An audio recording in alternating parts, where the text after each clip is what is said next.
ഇന്ന് എൻ്റെ കയ്യിൽ ഈ ബലൂണ് കൈ കിട്ടിയപ്പോൾ എനിക്കില്ലേ, ഞാനൊരു 5 വയസ്സ് 4 വയസ്സൊക്കെ ആയിട്ടുള്ള സമയത്ത് ഒരു ബലൂണും കൊണ്ട് സംഭവം ഉണ്ടാക്കിയിട്ടുണ്ട്. അപ്പോൾ അത് എനിക്ക് ഓർമ്മ വന്നിട്ട് അത് നിങ്ങൾക്ക് കാട്ടിത്തരാമെന്ന് വിചാരിച്ചിട്ട് ഞാൻ ചെയ്യുന്നതാണ്. എനിക്ക് ഈ സൗണ്ട് കേൾക്കാവോ? എങ്ങനെയുണ്ട്?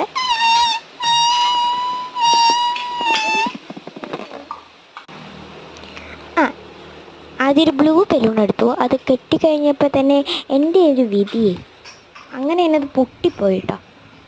അങ്ങനെ ഞാൻ അതിൽ പൊട്ടിയ സാധനത്തിന് ഇങ്ങനെ ഈർപ്പിച്ചെടുത്തിട്ട് അതിനെ ഇങ്ങനെ ഒരു കുഞ്ഞ് ബബിളാക്കി കൊടുത്തു. അങ്ങനെ ഞാൻ അങ്ങോട്ട് ഹേർട്ട് ഷേപ്പൊക്കെ ഉണ്ടാക്കാൻ നോക്കിയതാണ്. വട്ടൻ ഷേപ്പ്, ഹേർട്ട് ഷേപ്പ് അങ്ങനെയൊക്കെ ഉണ്ടാക്കുമല്ലോ. അപ്പം ഞാനത് ഉണ്ടാക്കിയാൽ നോക്കി. ഞാൻ ഭാഗ്യത്തിന് അത് കിട്ടി കേട്ടോ. പിന്നെ ഞാനതൊന്ന് കെട്ടിക്കൊടുത്തു. പിന്നെ എന്താണ് അതിനെ പിടിച്ച് പൊട്ടിക്കാൻ നോക്കുകയാണ് ഞാൻ. ഇത് വേണോടാ? പൊട്ടിക്കരുത്. ഉറപ്പാണോ?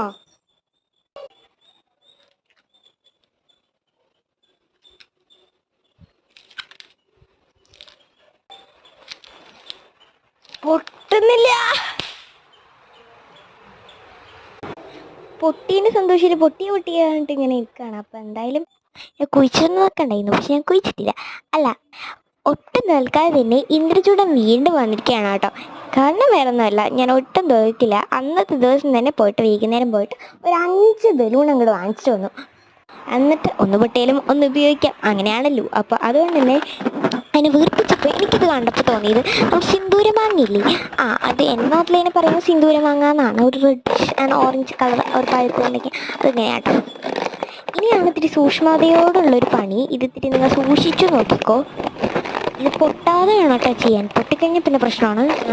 എനിക്കിത് ആദ്യമൊന്നും കിട്ടാറില്ല, കിട്ടുമ്പോഴത്തേനും പൊട്ടിപ്പോകാറാണ് പതിവ്. അപ്പോൾ ഇതിങ്ങനെ ആക്കി കൊടുക്കുക. പിന്നെ ഇതും ഇതിനകത്ത് മെയിൻ സ്റ്റെപ്പാണ്. ഇതിന് ഒന്ന് റബ്ബർ ബാൻഡ് അങ്ങോട്ടും തെറ്റിയാൽ മതി. അത് ചിലപ്പോൾ എന്താണ് പൊട്ടിപ്പോയി നല്ല ചാൻസ് കൂടുതലാണ്. അപ്പോൾ വെറുതെ പറയുന്നതല്ല, സീരിയസ്ലി ഞാൻ പറയുന്നതാണ്, പൊട്ടിപ്പോകാൻ നല്ല ചാൻസ് കൂടുതലാണ്. അപ്പം അത് ഞാനിങ്ങനെ ഒന്ന് സൂക്ഷ്മതയോടെ ഒത്തിരി സൂക്ഷ്മതയോട് ചെയ്തതാണ്. അപ്പം അതാണ് എൻ്റെ പൊട്ടി എൻ്റെ കയ്യിൽ കിട്ടുന്നത്. കാട്ടിത്തരും. ഇതൊന്നല്ല പൊട്ടിയത്, ഇതാണ് പൊട്ടിയത്. അതിൻ്റെ ആ ഒരു മോൾ ഭാഗമില്ലേ, അത് മൊത്തത്തിൽ അങ്ങോട്ട് പൊട്ടി വന്നു. അപ്പം ഒരു കുഞ്ഞി ബോളായിട്ടാണ്.